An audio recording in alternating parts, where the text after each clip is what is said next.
મહારાજની કૃપાને કરુણાથી આજે સરસ આપણા ગામમાં ફરી એકવાર ખૂબ મોટું આયોજન અને ઉત્સવ થયો છે. ભાગ્યશાળી છે આ ગામ. મહારાજના પ્રસાદીના ગામ પૈકી આ ગામ બધા છે આપણા પાસે. અને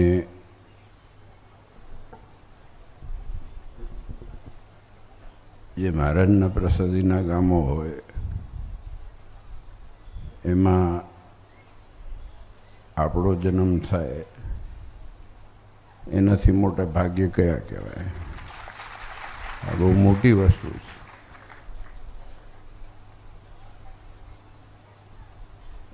એની ભૂમિ, એના પાણી, એનું બળ કંઈક જુદું જ હોય. એ પછી પટેલ હોય, ડાબી હોય કે ગમે તે જ્ઞાતિના હોય. જ્ઞાતિ જાતિનો કોઈ ભેદભાવ ભગવાને રાખ્યો નથી. આ દુનિયામાં છે ને, જ્ઞાતિ જાતિનો ભેદભાવ નથી રાખ્યો. નવા નવા બિલ સરકાર કાઢે, ભગવાને બિલ એકે નહોતું કાઢ્યું. ભગવાને એકે બિલ કાઢ્યું નહીં કે બધા આવો, ભગવાનના ભગત હોય આવો,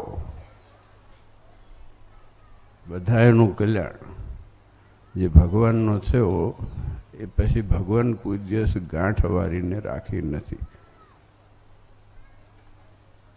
આજે આપણને ગર્વ થાય કે આપણું આ ગામ, આમ થયું આ ગામમાં છે ને વર્ષમાં 3-4 વખત આમ થયું આવવાનું થાય. અત્યારે તો ખબર નથી પડતી. આ બધા નવા ઓવરબ્રિજ ને બધું થઈ ગયું. તો પહેલાં 1.5 કલાક થતો હતો, મને યાદ છે. અને આમ પછી આમ વળીને આવીએ ને પછી ત્યાં ગણે બહાર ઊભા હોય બધા રાહ જોઈને. એ આપણે ગમે તે મંદિરનું હોય. અને એક તો ઢગલાબંધ મંદિર છે આપણે ત્યાં. મેં હમણાં જ આપણા હરિભક્તો પટેલના આપણે પટેલિયા બધા હરિભક્તો છે ને બધા અમેરિકાવાળા, એમને કીધું, મેં કીધું આમાં ગામમાં રહે છે કેટલા? જ્યારે આવે ત્યારે નળને ચકલી ખોલે તો કે પાણી જ કાળું નીકળે અંદરથી. એટલે પણ વસ્તુ એ છે કે આપણે સુખી થયા છીએ, સંપન્ન થયા છીએ. કોઈ પણ વ્યક્તિ એમ નથી કે આ કોઈ જ્ઞાતિના પટેલિયા સુખી થયા કે આ દરબારો સુખી થયા. બધા સુખી છે. જે ભગવાનનો ભક્ત છે સુખી જ છે.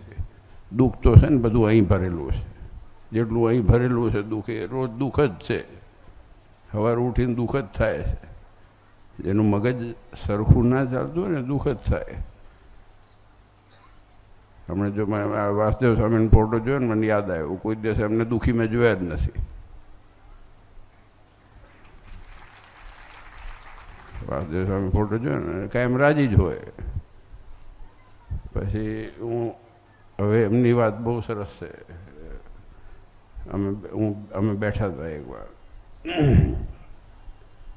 પછી મેં કીધું શરીર ઓછું કરો ને સ્વામી, તાજા હતા ને, શરીર ઓછું કરો ને કે પછી ઓલું તોતરું બોલે અચકાઈ કેમ ખાતા મરી જઈ તો કેવું સારું કે.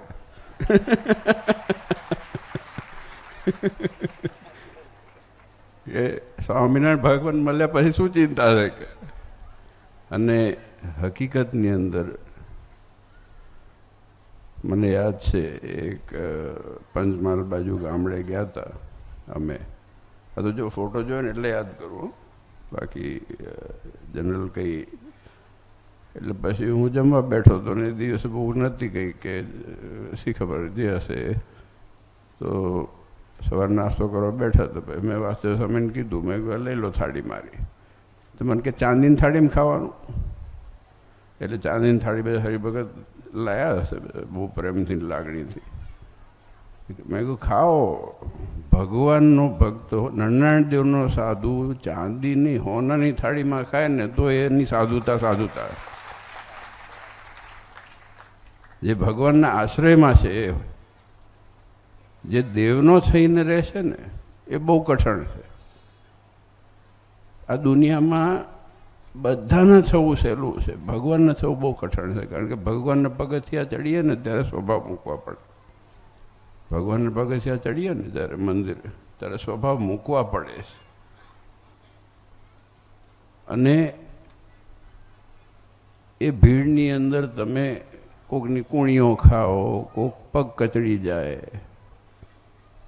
જ્યારે ભીડ હોય ને, હમણાં તમે જમવા જશો ને, અહીંયાથી ઊભા થશો, એ તમને ખબર પડી ગઈ ને.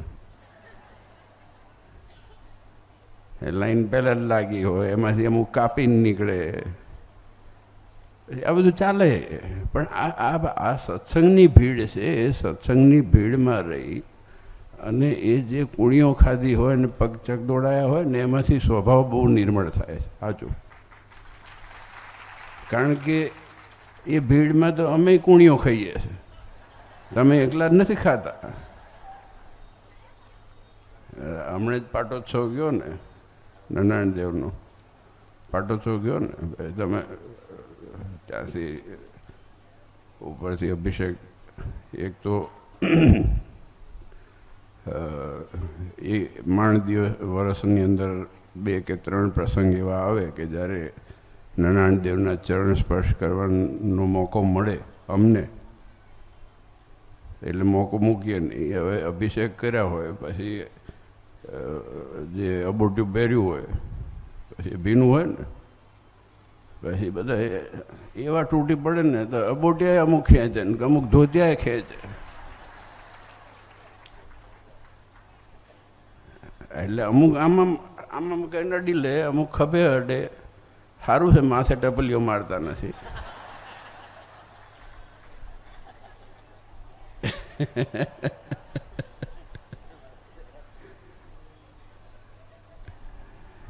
ના, એવું ના થાય. પણ જો હકીકતની અંદર એક વખત તો હું જતો હતો ને, તમે આખો છેડો આમ કહીને ખેંચો, મેં કહ્યું ભાઈ રહેવા દે ને ભાઈ, આટલું તો. પણ એ ભીડ છે ને, એ ભીડથી જે માણસ, એને ઇરિટેશન ના થાય, જેને ખીજ ના ચડે, જેને કોઈ ઘૃણા ના થાય, આ સત્સંગની ભીડની વાત છે, મહારાજે કીધેલું છે. તો એના સ્વભાવ નિર્મળ થતા જાય છે. આ તો મને ખબર છે. એનાથી પછી તમે પર થાઓ ને, પછી તમને એ કોઈ તુચકારી જાય. ઘણી વખતે અમે જતા હોય ને, ખાશો ખાશો ખાશો, ભાઈ શાંતિ રાખવાનું કંઈ જ જરૂર નથી, બધાને ખબર છે શું કરવાનું. કારણ કે ઘણી વખતે વ્યવસ્થાપકો જેટલી અવ્યવસ્થા કરતા હોય ને, હરિભક્તો કોઈ કરતા જ નથી હોતા. આ હકીકતમાં કહું છું. લાકડીઓ લઈ લઈને હાલે ને એ બધા કરે ને, તો કોઈક એકવાર તો મને ઠૂંઠો ઠોક્યો હતો. લાકડી બંધ કરાવવી જ પડે ને, પણ લાકડી કોઈ હરિભગતને લાગે શું થાય? તો ભગવાનના ભગતનો દ્રોહ કેવી રીતે થાય? એટલે આ બધું થાય. આ સત્સંગમાં રહેવાની મજા છે, ઠુંવા ખાવાની મજા છે, પગે ચક દોડી નાખે. એક વખત તો અંગૂઠામાં કંઈક વાગ્યું હશે કે નખ વધારે કપાઈ ગયો હશે, તો 2 મહિને હરખો છે. બોલો, જે હોય અહીંયા જ જોરથી દબાવે, પછી ખોટો પટ્ટો બાંધીને ફર્યો કેટલા દાડા. મેં ગમે તેમ કંઈ પૂરો જ કરવો પડે ને. તો આ તો બધો સત્સંગ છે જો. અને હકીકતમાં એટલે એ વાસુદેવ સ્વામીથી મને યાદ આવી કે પછી એમને બહુ સરસ કીધું. એ કહે કે આ સત્સંગ કેવો રૂડો રૂપાડો છે. કે બોલો કે અમારા જેવાને ચાંદીની થાળીમાં ખાવાનું મળે છે. મેં કે તમારા જેવાન નહીં, અમારા જેવાન મળે છે એ મોટી વાત છે. આજે ભગવાન છે ને, હકીકતની અંદર ભગવાન છે, તો આપણે બધા આપણું અસ્તિત્વ છે. ભગવાન છે ને, ભગવાન મળ્યા, આ સત્સંગ મળ્યો, તો આપણા બધાનું અસ્તિત્વ એના થકી થયું છે. આપણી ઓળખાણ એના થકી થઈ છે. પછી એ ભગવાનના થઈને રહેવું એ આપણી જવાબદારી, એ આપણી નૈતિકતા, એ આપણી ફરજ છે.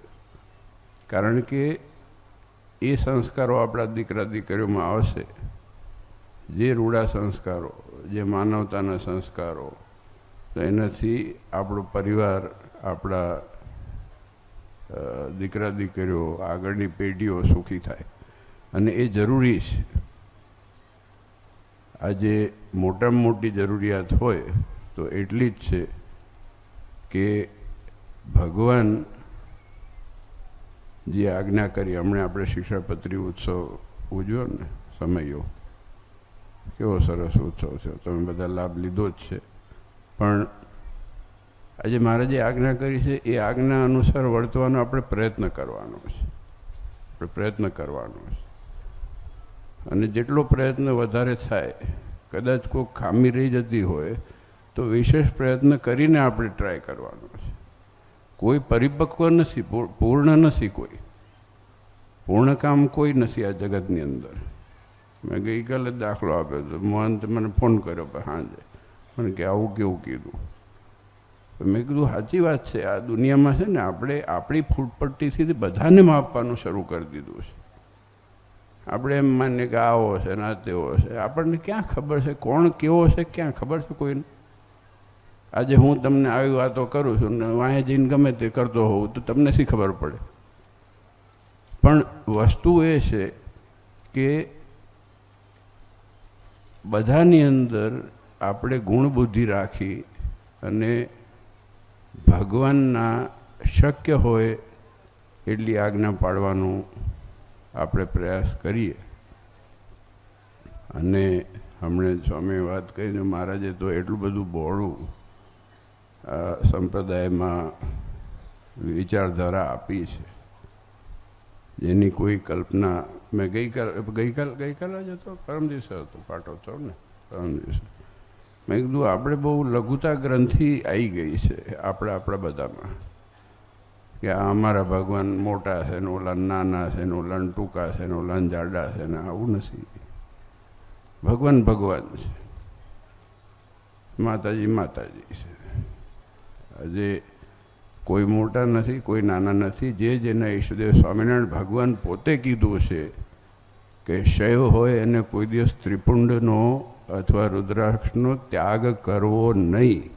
શિક્ષાપત્રીમાં તમે વિચાર કરો, પોતાના ઈષ્ટદેવના ચિહ્નનો કોઈ દિવસ, ભલે તમને સત્સંગનો ગુણ આવ્યો હોય, ધારો કે ઘણી જગ્યાએ થાય, કોકને એવું થાય કે આ સ્વામિનારાયણ સંપ્રદાયમાં સારું છે, ગુણ આવ્યો, સભામાં આવતા છે, તો મહારાજે કીધું કે ના, પોતાને ઈષ્ટદેવ ત્યાગ કરીને નહીં, પોતાની પરંપરા મૂકીને નહીં કરવાનું.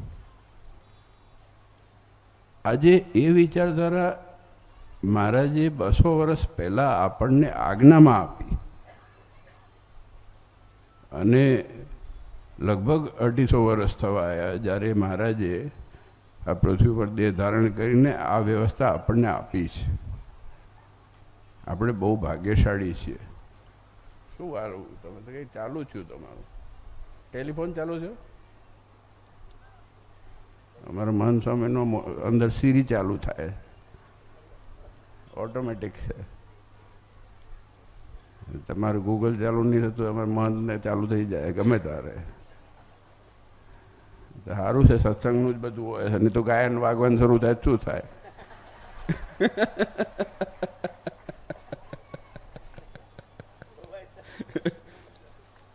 ભવાઈ તો ના થાય, કંઈ વાંધો નહીં. કે કોઈ ભૂલથી વાગે, હવે શું આમાં તો શું વાગે શી ખબર પડે? એવું આજના જમાનામાં શું વાગે આમાં, આ ચમત્કારી વસ્તુમાં? ભલભલાને હરખો કરી નાખે આટલું ડબલું. મેં ઘણી વખત કીધું છે, મેં ગમે તેવો મોટો માણસ હોય, ગમે તેવો તાજો હોય ને ગમે તેવો પહેલવાન હોય, એક ટ્રોંગ થાય ને તો ટુવાલ પહેરીને બાથરૂમમાં દોડીને આવે સામે, મૂકે લાટો એક બાજુ. હવે એ કોઈના કીધે હલતો ના હોય પણ એક ટ્રુંગથી હલી જાય. એટલે એમાં કંઈ ખરાબ નથી, સારું છે. નહીં તો મારે જ કામ કરવા હતા. અત્યારે એ જ કામ બધા ચાલુ હતા અમારા પ્રોગ્રામના બધા. પણ વસ્તુ એ છે કે આપણે એટલું યાદ રાખવું આપણે એને ખરીદીને લાવ્યા છે, એ આપણને ખરીદીને નથી લાવ્યું. આપણે એટલે કોણ બોસ છે એ ધ્યાન રાખવું. એ કાયમ વાગે તો ઉપાડવાની જરૂર નથી. કેમ કે ઘણી વખત એવું થાય, કોક વાર વાગે ભાઈ ના ઉપાડો પડે નથી ભાઈ મેલોન ચાલ. હવે આપણે ઘણા કામ પડ્યા છે, ડાંગર વાયા છે, બેહો ઘડીક શાંતિથી. આપણે શાંતિથી મજા કરો, ફર્સ્ટ ક્લાસ ભગવાન જેવા ભગવાન મળ્યા છે. પણ વસ્તુ એ છે કે ભગવાનને આગળ રાખવાના. 100ની સીધી એક વાત છે. આજે ખૂબ આનંદ થયો જો આ આપણા ડાભીના જેટલા અને જેટલા પરિવારો અને ખાસ કરીને આવું મોટું સરસ આયોજન, આવો સરસ મોટો પ્રસંગ અને રામસ્વામીની કથા કેટલા 5 દિવસ ને 5 દિવસ સરસ લાભ આપ્યો તમને બધાને. હમણાં જ ઉત્સવ પૂરો થયો અને તરત જ તમને લાભ મળ્યો છે. ખૂબ ભાગ્યશાળી છો તમે બધા. અને બીજી વસ્તુ ખાસ, જો અમે છોકરાઓ આવ્યા હતા અને એમને વાડી કરવાની ઈચ્છા છે, એ જે સંકુલ કર્યો હોય એટલે પછી તમારે બધાને ભેગા રહેવાનું છે, ડાંગરવા આખા ગામને. તમે શું કરવાનું છે? આપણે કંઈ જે વાડી કરવાનું હોય કે જે કરવાનું હોય શું કરવાનું? તમે જગ્યા બગ્યા હોતી છે કે નહીં હોતી છે? શિક્ષણ શું સંકુલ કરવું? આઈપીએસમાં તો માથાનો દુખાવો છે. પાછળ છે તો અમે આગળ લઈશું, હવે ઊભું કરી દઈશું એમ ચિંતા. ના ના સરસ થાય આયોજન. એટલે એની જગ્યા જોઈ છે. હા તો બસ જગ્યા બગ્યા મળવા આવો અને તમારે બધાને મદદ કરવાની છે, બધાને ભેગા રહેવાનું છે. એ પટેલિયા હોય કે કેમ કે તમે બધા હવે અમેરિકા જતા રહ્યા, એ તમારે યોગદાન આપવું જ પડે. આપણા ભાઈઓ છે, આપણા બહેનો છે, આપણા દીકરા છે, આપણા દીકરીઓ છે. એટલે આપણે બધા ભેગા થઈ અને આપણે ડાંગરવાની અંદર કે આઈપીએસ ને આઈએએસની પેલું ટ્રેનિંગનું કરવું છે. મંદિરમાં કરાવો છો? તો જગ્યા લઈ લીધી કે બાકી છે? ના ના જગ્યા લઈ લીધી છે ને. હા તો હવે થોડુંક બધા ચાલુ કરી દેજો. હું યજ્ઞપ્રકાશ સ્વામીને કોકને મોકલશું, રામસ્વામીને પારાયણ કરીને આપણે અહીંયા ચાલુ જ કરાવી દો. સરસ ફંડિંગ ચાલુ કરો ને, કામ પૂરું કરો. આપણા દીકરા આગળ વધે, દીકરીઓ આગળ વધે, એનાથી વધારે આપણે શું જોઈએ છે? એટલે બધા ગામના સમસ્ત હરિભક્તોને ખાસ મારી નમ્ર વિનંતી છે કે બધા સહયોગ, ભાઈઓ બહેનો, ભાઈઓ અને ભાઈઓ ના આપે બહેનો ચાવી મારીને ભાઈઓને અપાવજો. ગમે તેમ કરીને આપણે આ વહેલી તકે ઊભું કરવાનું છે. અને આ સૌએ હરિભક્તો આપ સૌ જે સેવા કરી અનેક ધન્યવાદ છે. આપણું ગામ દિન પ્રતિદિન અભિવૃદ્ધિને પામે. પરિવાર, આપ સૌ યજમાનો, આપ સૌનું ભગવાન ખૂબ મંગળ કરે, એ નાના દેવના ચરણોમાં પ્રાર્થના.